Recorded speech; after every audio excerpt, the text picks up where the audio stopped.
Hello, I'm Alwynne Gwilt, whiskey journalist, and in this episode of Instant Whiskey Expert, we're going to be looking at aroma. So in whiskey, and pretty much in anything out there in food and drink, aroma and how things smell are super important. But when it comes to whiskey, it is a really, really big part of basically putting together anything you will see on the shelf as a consumer. So if you go into the supermarket or a whiskey specialist or online here at Master of Malt, you will be buying a whiskey that will have spent a lot of time being crafted by people behind the scenes, master blenders. Now, a lot of the times people think a master blender's job is to taste whiskey, but a lot of it is actually based around them nosing the whiskey. So what they are doing when they are checking all of these thousands of cask samples that they'll be getting into the laboratory is nosing or smelling each of these cask samples and determining which ones go together so they can marry them up and ensure that every time they bottle another batch of whiskey for, say, a single malt release or a blended whiskey release, it's tasting like the last time they actually made it. Obviously, if you have a single cask release, it doesn't matter so much because those differentiations are something that you want. But how that whiskey smells and how they actually approach that is all based down to a lot of really cool science that's going on in our brains. So when it comes to aroma, how does it actually work? So if you have ever, for instance, had a cold, a lot of the times, if you go to taste your food, if you go to eat something or have a drink of something or have a nip of whiskey, you'll get sensations. You'll get sensations across the palate. And that's your taste buds doing their job. They are working. They're getting that salty, they're getting the bitter, umami, the sweet, things like that, right? But what is actually happening behind the scenes is a lot of work by your nose and by those aromas. So when we look at that, how does that actually break down? So if I was to be here, for instance, and I was nosing this glass of whiskey, we say nosing a lot in the whiskey industry. It just means smelling it. I'm smelling this whiskey. What's actually happening? So a lot of times you will read whiskey tasting notes. And I've heard this lots from different consumers out there or people coming to my whiskey tastings, is how do you get these different scents and aromas coming from the glass? Now, aroma is a very, very personal thing. We all smell things differently, and that is partly because of biology, but it's also part of our past and lived experiences. So when I'm smelling or nosing this whiskey, I will be picking up on certain things in the glass that maybe somebody else who smells the exact same whiskey isn't going to get the same experience from. When I do that, when I swirl this glass of whiskey, basically what is happening is you have all of these molecules floating up out of the glass. Now, at any point in time, wherever you are in the world, there's loads of aroma molecules out there. So whether you're driving down the street and you get a whiff of petrol or maybe some garbage on a hot summer's day, that's all these different aroma molecules in the air, and your nose is picking up on them as they float past you. So as this glass is swirled, those aroma molecules drift out of the glass and they go up my nostrils. And they actually come to hit a little bit of a strip, which is back behind our nose, the olfactory epithelium. Now what happens is those molecules get stuck to it. So it's quite sticky. So they get stuck on there and it sends signals to our brain to tell us what we are smelling. Now this is so instantaneous that you're not going to necessarily think about it or break it down. But this is why, as well, if you have a cold and that bit gets blocked up, say your stuffy nose, those aroma molecules can't break through. They can't hit that olfactory epithelium. And so you actually miss out on experiencing so many things because you can't actually smell them. So when a master blender is picking up a cask sample, or I'm doing that just now, what they're looking for is that scent, that smell that is familiar, that has maybe come before. For me, I'm nosing this specific whiskey and I'm just trying to see what I can get from the glass. Now, when that process happens, a lot happens in the brain and it's so quick.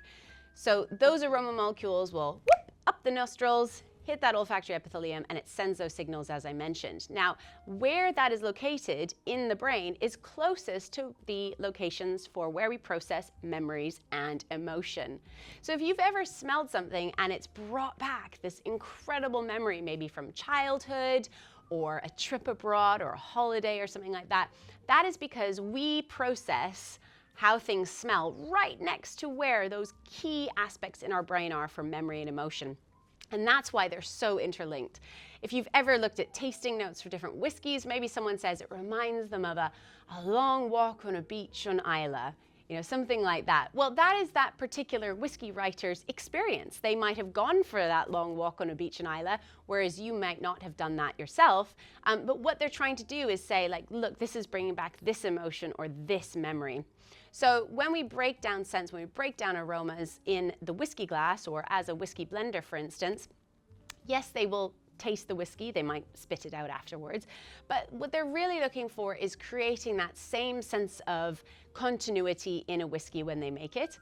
And then when it gets to us and we actually get to nose it, well, we each get our own experience with it. So as I said, every person is going to pick up something different from a glass of whiskey. So that's also why when you read a tasting note from a whiskey, make sure that you keep in mind that this is just one person's opinion, or maybe a marketing team's opinion. So they might have had a group of people coming together alongside the master blender, and they would have written these tasting notes to go alongside the whiskey. And if you don't smell any of those things, well, don't worry. You're not doing anything wrong. A lot of times people say to me, oh, I'm not getting any of this, I'm not getting that, I'm not getting that. And even to the point where when I do tastings, I often don't even necessarily tell people what I'm smelling in a whiskey, because that leads you down a path. You then, once you've heard it, once you've put that image in your mind, then you start to expect that's what you're going to smell.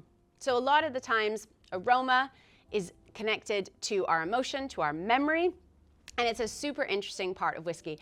What we have here, I've got a tasting wheel, and sometimes I find if I am tasting or I'm reviewing whiskeys, I'll be looking at this to help me break down those aromas. So one thing that was taught to me really early on, it was by a friend who works in the whiskey industry, and if you ever want to kind of, I guess, do this at home, for instance.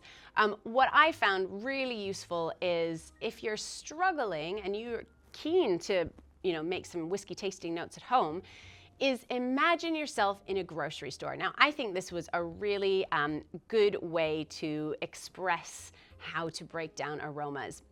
Imagine yourself in a grocery store. You're in the Tesco, you're in Sainsbury's, wherever you are, and you start to visualize the aisles that you're walking through in that supermarket. So if you smell a whiskey and you think, oh, something smells fruity, but what type of fruit? Then imagine yourself visually walking down that aisle and going, is it apples? Is it pears? Is it more citrus? Is it lemon? Is it orange? Is it grapefruit? Is it lime? What exactly is that breaking down as? Because when we visualize something that we have tasted and smelled before, we're then able to almost bring back the memory of that aroma. So one of the key things out there is, as well, if you read a tasting note and it says something in there and you have no idea what this thing tastes like, well, you don't have that connection between the aroma and the memory to actually know what the person is talking about.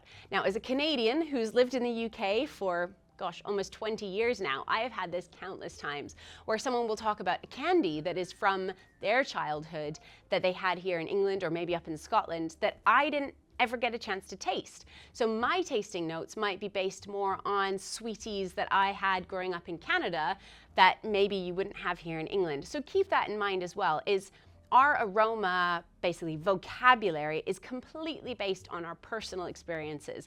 So somebody in Asia versus someone in South America versus someone in England might pick up different aroma profiles in something as well, because you can't really explain how something smells unless you've experienced it.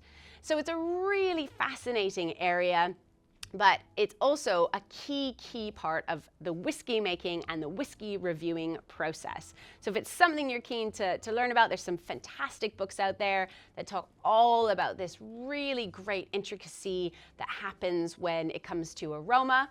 And just keep in mind that for a very long time, our scent was the most important one of our senses. Obviously today eyesight is kind of taken over, but back in the day we had really poor eyesight, but we had a great sense of smell. so that we could check and make sure there were any predators or potentially a fire on the horizon, something like that we could run away from. Nowadays, we don't rely on our nose so much. So if you're out there and you're reading a tasting note for a whiskey and you think, oh, what are they on about? I am never gonna get this out of the glass. Remember that practice makes perfect.